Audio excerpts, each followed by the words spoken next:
Olá, meu nome é Tiffany Gyatso e nesse vídeo hoje vou tentar de forma curta dar uma explicação geral sobre quem são as deidades, as figuras, né, do budismo tibetano. Elas são, na verdade, classificadas em algumas formas delas, né? Temos os Budas, os Bodhisattvas, os protetores e temos as formas também de mandalas, né, que também são as moradas dessas deidades. Muita gente pensa, poxa, mas do budismo não era só o Buda? Da onde surgiu essas outras imagens, esses outros Budas, enfim, quem era o Buda? Então, só para a gente deixar claro, o Buda histórico é Siddhartha Gautama, também conhecido como Shakyamuni. Tá? Ele não é aquele Buda gordo que a gente vê muito frequente em restaurante chinês. Esse Buda gordinho, ele foi praticamente um santo que viveu na China e dava muitos doces para as crianças. Era um Buda muito alegre, muito generoso, tá? Ele é conhecido como Hotai. Mas o Buda histórico, que então a partir dos ensinamentos se desenvolveu o budismo, é Siddhartha Gautama ou Buda Shakyamuni. Sakya, porque é de como a família dele era chamada, porque ele era um príncipe e que largou a vida de príncipe para então descobrir qual era a razão do sofrimento de todo ser humano, que todos sofremos. E por quê? Não adianta se você é rico, pobre, tem um corpo saudável, não. O sofrimento sempre existe, de alguma forma. Então essa foi a real busca, a real motivação do Buda, né? E a qual, nessa caminhada dele, ele se iluminou. Então, é a partir daí. Aí dentro do budismo existem duas vertentes principais, o Theravada e o Mahayana. E dentro desses dois troncos, né, tem vários galhos. E um dos galhos do Mahayana, que quer dizer veículo maior, existe o Vajrayana. E o Vajrayana é o budismo que se desenvolveu no Tibete, e na Mongólia, e no Butão, e no Nepal. Ele é um budismo que você consegue reconhecer porque ele é bem colorido, né? Já diferente do Zen. A forma artística é muito colorida e assim com bastante elementos xamânicos, né? Então, por exemplo, a gente vê aquelas bandeirinhas que se chama Lungta, que são as bandeirinhas de oração, né? E são sempre colocadas e penduradas onde bate bastante vento, com a ideia de que todas as preces sejam levadas pelo vento. E ela sempre tem 5 cores, né? Que são os 5 elementos. E os 5 elementos também são ligados ao que eles chamam de 5 sabedorias. São 5 tipos de sabedoria. E que cada uma dessas sabedorias existe um Buda. Tá? Então, começando por aí, vamos imaginar de que cada sabedoria, cada energia que nós somos capazes de viver, elas são personificadas, né? Então, por exemplo, o que se chama a sabedoria do espelho, que é o elemento água, é representado por Akshobhya, e ele é azul.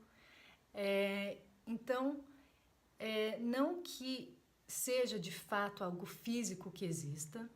A ideia dos deuses no budismo não é uma ideia de que você presta favores para eles e existe uma troca, estilo Zeus, né? Estilo os deuses do Olímpio, mas é algo de que eu posso despertar, né, dentro da minha consciência. Então não é algo que não existe, é algo que está, na verdade, coberto com muitos véus e lentes, né, que distorce o meu entender dessa sabedoria já potente dentro da minha consciência, já na consciência em geral, né? Só a ideia de se ver como indivíduo, né, separado dos outros e separado da mente de Buda, já é uma distorção do que de fato é real, né? Então, em base da ignorância, né, e a partir da ignorância a gente deseja coisas, se vincula às coisas e começa o drama da vida de Sansara, e por causa desse se envolver e de se apegar, a gente não tem espaço para enxergar de que tudo é uma consciência só. Então vamos imaginar que é uma consciência só, mas para a gente conseguir sair da ignorância e conseguir a ter um vislumbre dessa consciência uma, a gente divide as sabedorias, a gente divide as qualidades e os atributos que a gente é capaz de ir ligando e despertando dentro da gente e vivendo com mais e mais, cada vez mais profundidade. Para a gente ser capaz de enxergar essas qualidades, o budismo tibetano criou formas que provocam essas qualidades. Então, desde as formas dos mandalas até as formas das deidades, elas provocam essas qualidades, né? Então, por exemplo, Chenrezig, que é o Buda da compaixão, né? Ele é branco, ele tem os 4 braços, né? E que são as 4 qualidades incomensuráveis.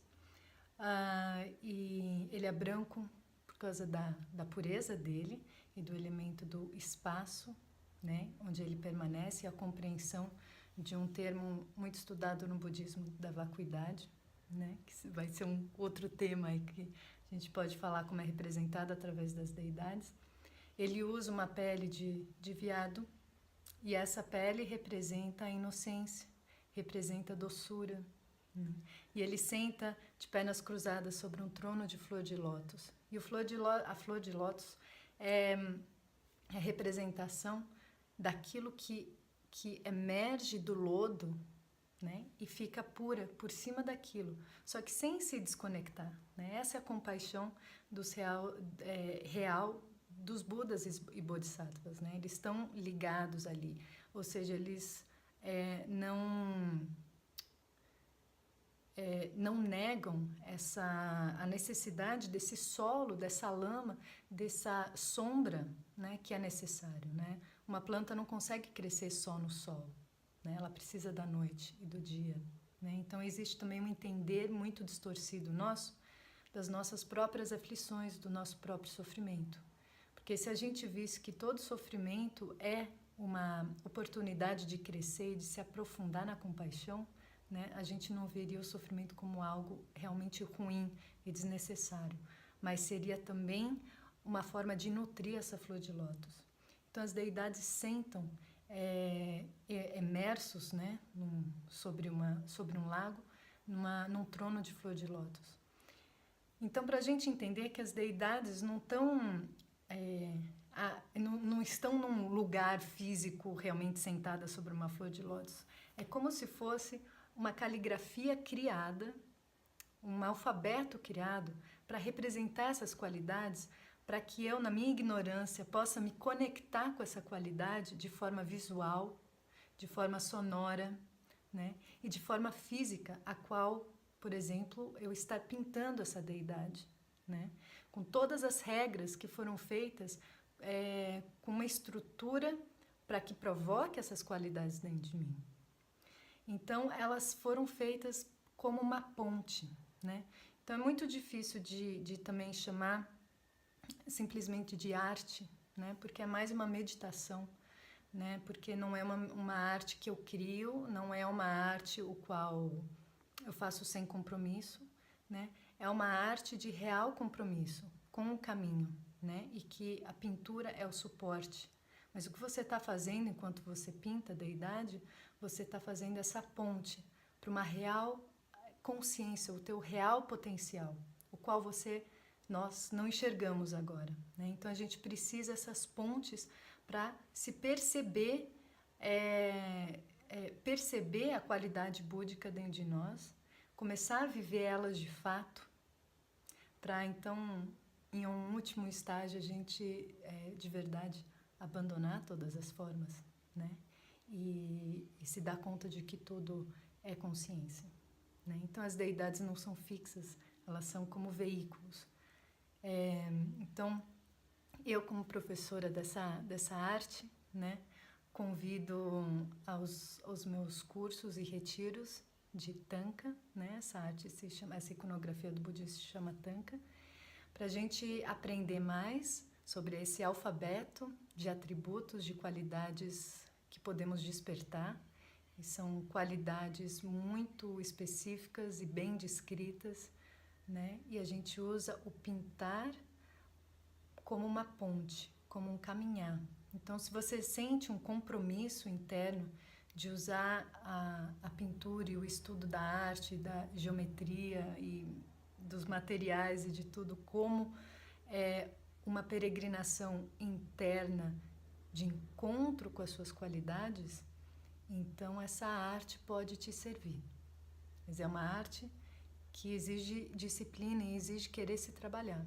Exige você ir de encontro com as suas sombras e honrá-las também, saber como trabalhar com elas. Então, isso é um pouco da prática da arte sacra vajrayana.